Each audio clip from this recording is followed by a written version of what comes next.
vaillant héros, choisi par un artefact magique connu sous le nom de Trine. À l'issue de leur première rencontre, ils devinrent les champions de leur royaume. Je vais vous raconter leur dernière aventure. Bonjour à tous, nouvelle vidéo aujourd'hui sur le site de Hardcore Gamer. Alors je suis accompagné de Mister Météo. Salut à tout le monde. Et de Diabolique bien sûr. Alors nous allons parler de Trine 2 qui est sorti sur toutes les plateformes. Il est sorti le 5 décembre 2011, donc bon ça remonte maintenant à quelques mois. Alors on va commencer par l'histoire tout simplement. Donc nous sommes 3 aventuriers, un magicien, un guerrier et une voleuse. Et oui, une femme dans le groupe, ça change. Alors nous sommes appelés par une sphère lumineuse qui s'appelle le Trine pour établir l'équilibre dans le monde. Alors pour cela on va avoir plusieurs levels à parcourir. Je crois qu'il y a 18 niveaux de tête, si je dis pas de bêtises. Et justement, ces 3 aventuriers ont leur spécificité chacun. Comme le magicien, c'est vrai que là on le voit, tu l'utilises pas mal. Il crée caisses, des planches, Il crée des ennemis, ça peut être intéressant. C'est toujours agréable d'ailleurs pour emmerder, parce qu'on l'a pas dit mais on le dira un peu plus tard, c'est que c'est un jeu aussi qui se fait en coop. Et c'est vrai que le magicien, pour emmerder les gens, il est magnifique.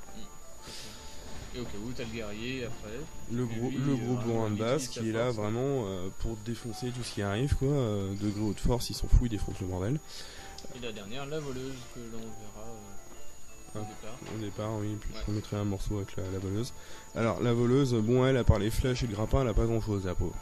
Ouais, c'est oui.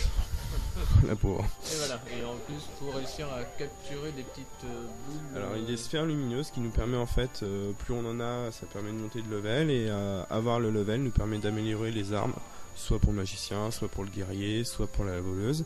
Ça permet donc d'améliorer, de faciliter le jeu, par exemple pour le magicien, faut le dire, le magicien est complètement cheaté.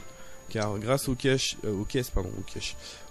et aux planches, en fait, on peut quasiment faire le jeu tout seul. Ouais, il est bien amélioré. Voilà. Alors, les points positifs pour nous, c'est que c'est super beau. Ça c'est clair, c'est une tuerie. La BO est géniale. Le prix est pas très cher, hein, une quinzaine d'euros. Alors en boîte, il y a la BO du jeu qui est super belle. Et il y a aussi le premier Trine, que j'ai pas encore fait, il est très dur. Alors c'est très bien animé, on voit que c'est vraiment très très beau.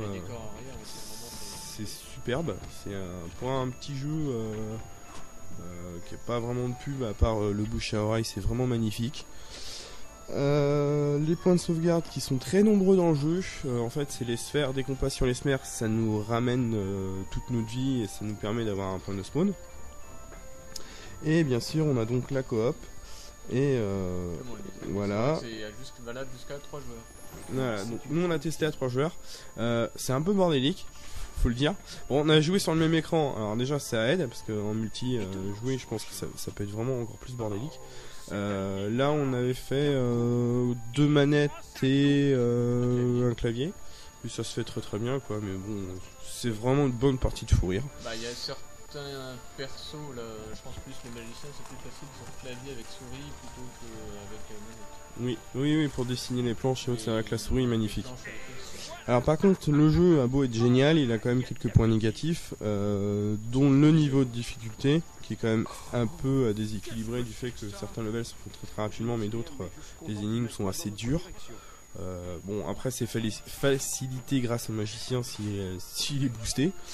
Après bon il y a aussi quelques problèmes de caméra, de temps en temps l'angle de caméra est pas top. C'est surtout valable en multi mais sur un seul voilà. Oui c'était un peu après je pense que c'est quand même beaucoup plus sympa. Alors pour nous c'est vraiment un jeu à posséder largement quoi. Surtout le prix est vraiment tout petit quoi. Et on s'éclate vraiment, ça c'est un truc qu'il faut signaler, on prend vraiment énormément de plaisir à jouer. J'ai quasiment fini moi. Bon hit.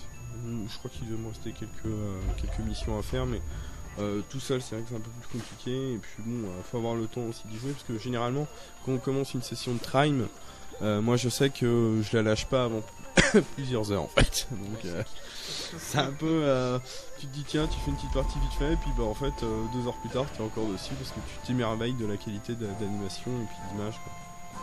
Surtout que ça marche sur les petits PC, enfin c'est pas très gourmand en termes de puissance je pense.